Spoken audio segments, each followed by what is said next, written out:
Hey, good morning. This is Joe from Citrus County Porch Life bringing you the AA word of the day. And the word for December 9th is love with no price tag. Love with no price tag. Uh, I have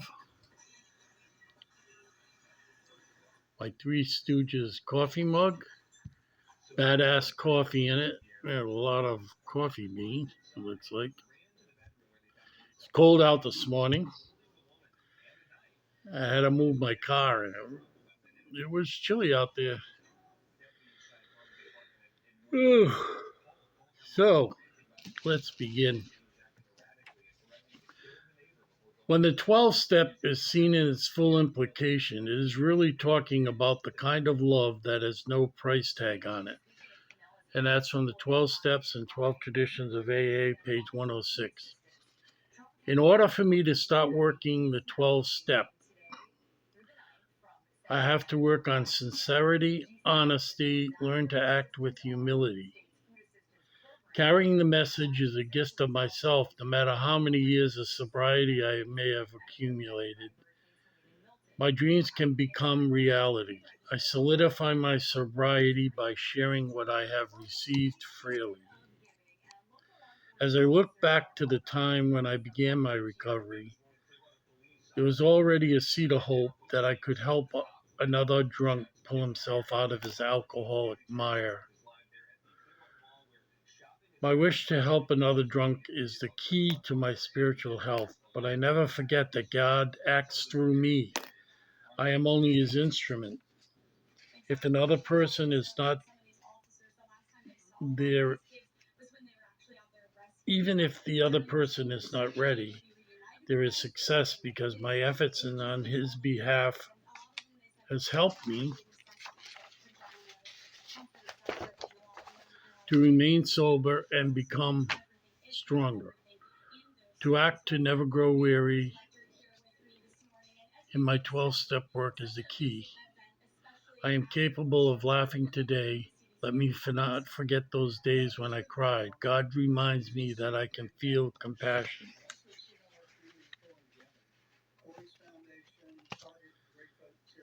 So, this is very true. All the steps culminate in the 12th step as we bring the message to other alcoholics and strengthen our own sobriety in doing that.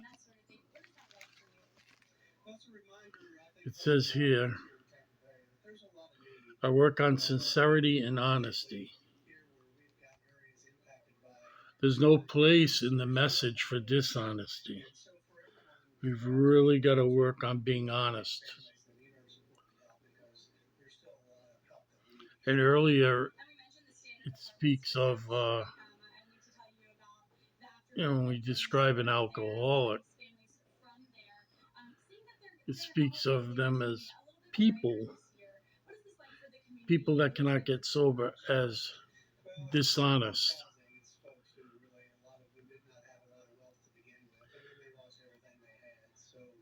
And to act with humility. And, you hear that a lot, but what does it mean? I think it means that we recognize our place and that we have a God who has put our lives in order and we couldn't do it ourselves. And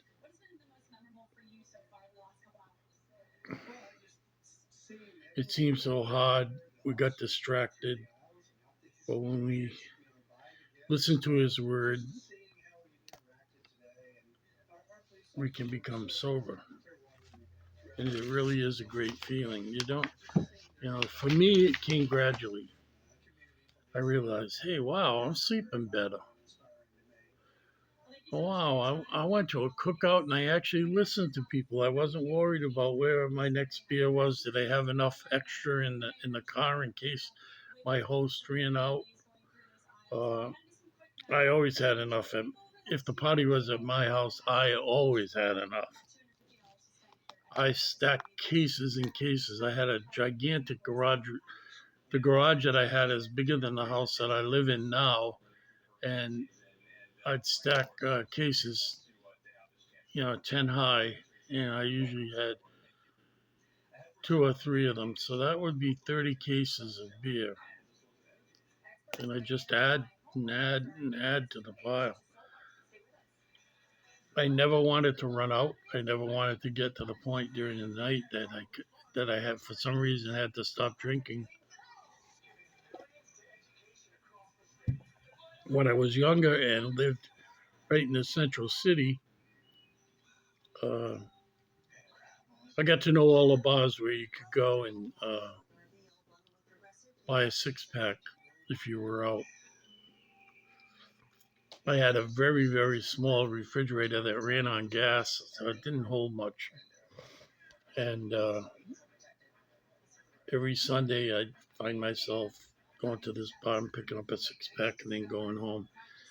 But it was a very expensive proposition because they didn't sell, they're out to make money, and they weren't selling you the beer at, um, liquor store prices. They were selling it at, the price that they charge their customers in the bar, and it was much more expensive. I can't remember what it was, but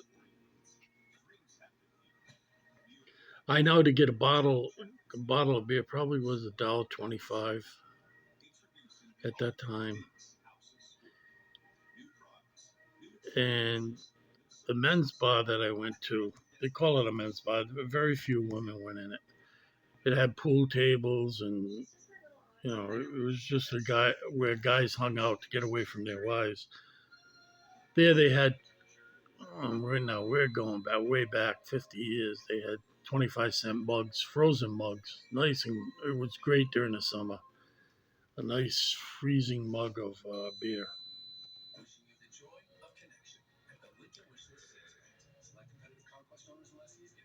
So, and as you go to meetings, I started to think, well, maybe I can help someone out.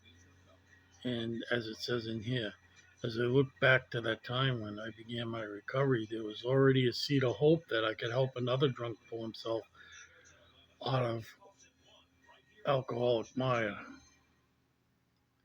and that this was the key to my spiritual health, helping others.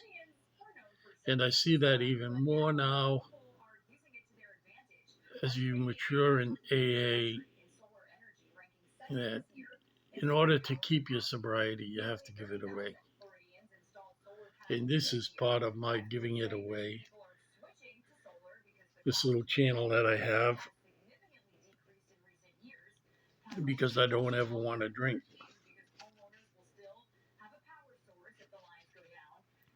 But I never forget that God acts through me.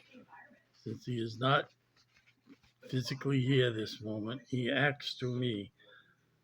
I'm only His instrument, and if a person is not ready,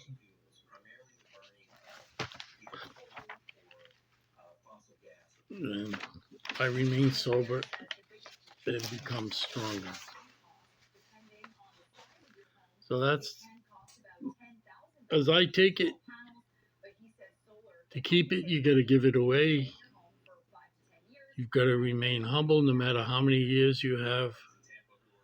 It's all a gift of God, by the grace of God.